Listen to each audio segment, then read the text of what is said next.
Бугарија понуди помош во мазут, Македонија одби, па и понуди на Бугарија возвратно. Ако вам ви треба мазут, тука сме.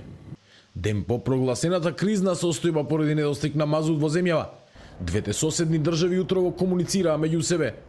Иако Македонија ќе ги троши државните резерви на мазут за да произведе струја, владата смета дека во моментов земјава не се наоѓа во ситуација во која има потреба од ваков тип на помош. Утрово беше остварен телефонски разговор меѓу министерот за надворешни работи и надворешна трговија Тимчо Муцунски и министерот за надворешни работи на Република Бугарија Георг Георгиев.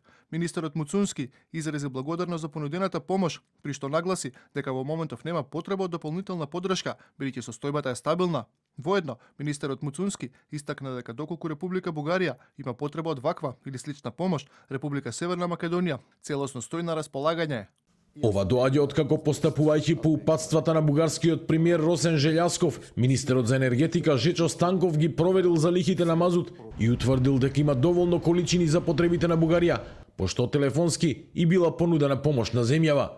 За време на разговорот беше нагласено дека обезбедувањето помош е израз на добрососедство и солидарност и има за цел да обезбеди енергетска безбедност и стабилност во регионот. Од македонската влада за телевизија 24 појаснуваат дека државата не е во фаза на чекање помош од надвор, туку како што велат, со сите своји расположливи капацитети е во можност да ја одржува состојбата стабилна на полето на енергетиката.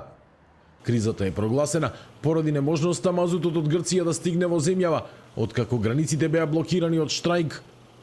Иако овој екстремно загадувачки енерген се отфорлен во развиените земји, кај нас се почесто се користи од иснемува јаглен.